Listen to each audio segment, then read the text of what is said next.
Because it's a culture. Culture grows. It's a fact. Ask a scientist that question. Why does a culture grow? Because it grows. That's part of it. It's part of a subculture, so it has to grow. And because people find freedom in the music. They can be who they want to be. They don't have to listen to it like rap, where you've got to be told what it's about. Or, got to be told about, bitches and hoes and knives and guns. It's just about music and the sound, and what you make from it is what you make from it. It's your own interpretation. It's a freedom to have that speech within yourself.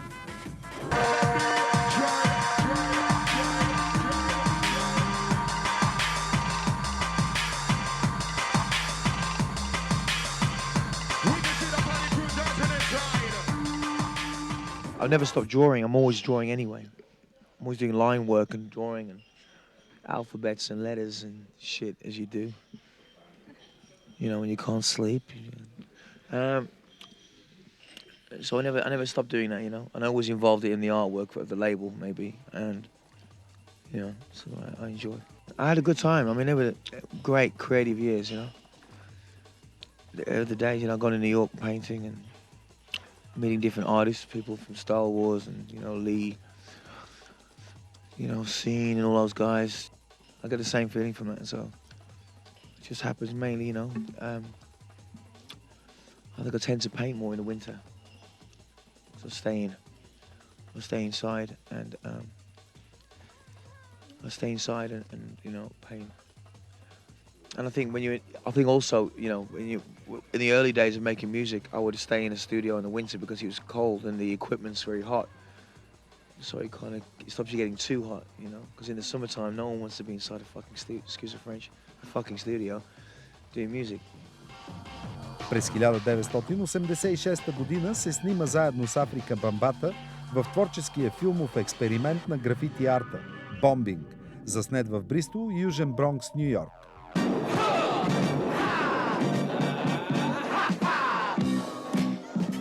Yeah, that was a very interesting time because I saw Bam in Paris about 4 months ago.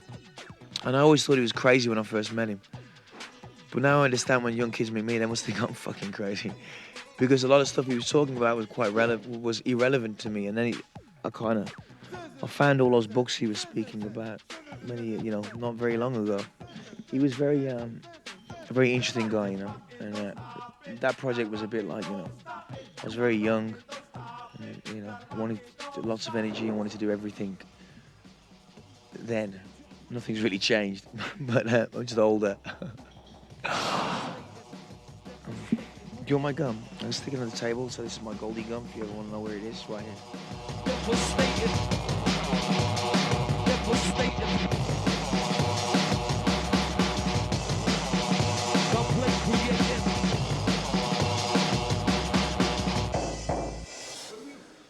Got into underground clubs in London, and I was painting at the time, doing a lot of graffiti and stuff, and I've always been an artist, so I was very curious with the music, and I got involved with a small label called Reinforced, and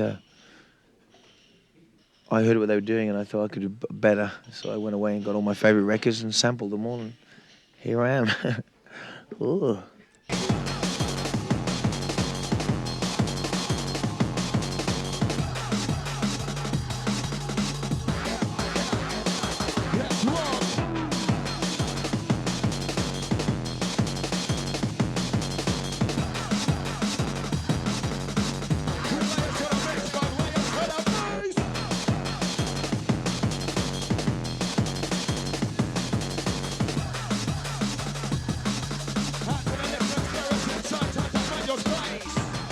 We kind of created that 15 years ago, but there's a story behind that. If you follow that, it's because we heard hip hop, we liked it, but then we thought, you could go somewhere else. It's just straight loops. There's nothing really being done with it. And then technology helped play the hand as well. And I think we were also influenced by techno, but I think techno kind of went house and mainstream, And I think if house was the mother, then drum and bass was the bastard child, I guess. Because we kind of went away and try to find ourselves and grow up as kids, because the music was techno was too square for us, and we wanted something with a bit more movement, a bit more dynamic. And I guess when your kids are small, they have more dynamic. They're bouncing up and around, they're moving around, and they're kind of searching. And I think drum and bass did that. It kind of moved around and it kind of grew up, matured as drum and bass culture.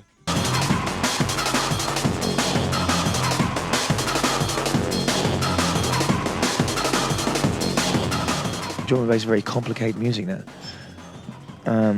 You know, and it's just the native country, because it kind of, the sound for me anyway is part of the fabric of the UK. It's part of the underground. Doesn't mean I have to live in the underground anymore. I lived that life 15 years ago.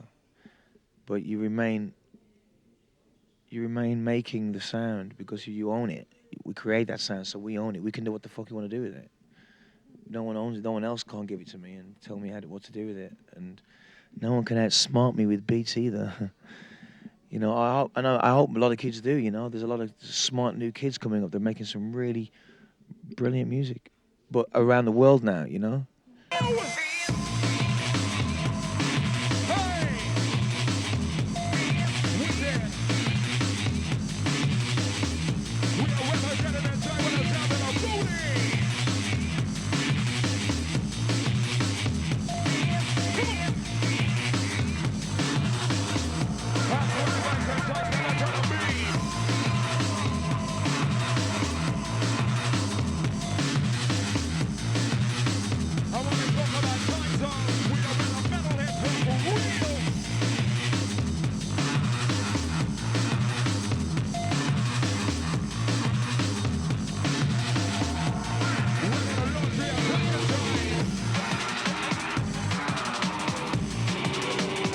And we kind of took it places. I mean, I always wanted to, as Metalheadz, the label, we always wanted to take it away from the commerciality and just more structure. You know? Grow up, basically. The music's very grown up. I tend to, you know, I'm an older guy. I don't make music for, I don't really make music for kids. I make music for young adults. That makes sense, you know what I mean? You know, I've grown up on this music, so I can't really play a lot of commercial music as such. It's not really my thing. I'll leave it for the kids to play.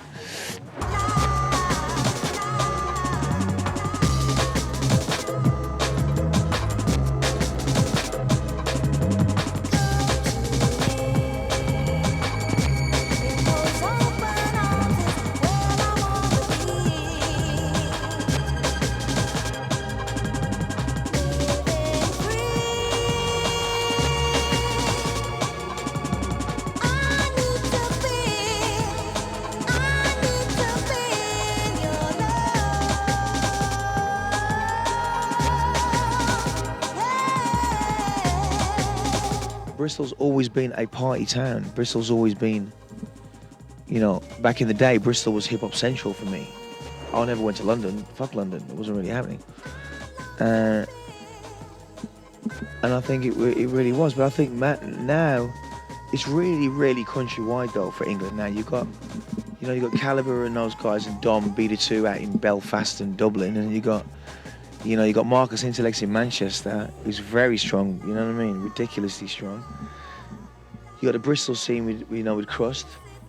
You've got me around the world.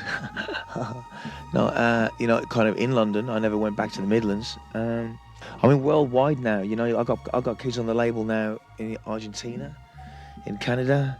You know, and it's really opening up, you know, it's really opening up. There's some great guys in Europe, you know, DK, he's in Vienna, unbelievable guy, you know. So it really has taken another form now internationally, which is good, you know. And I'm sure I'm going to find somebody here tonight that's going to give me a CD. But please, please.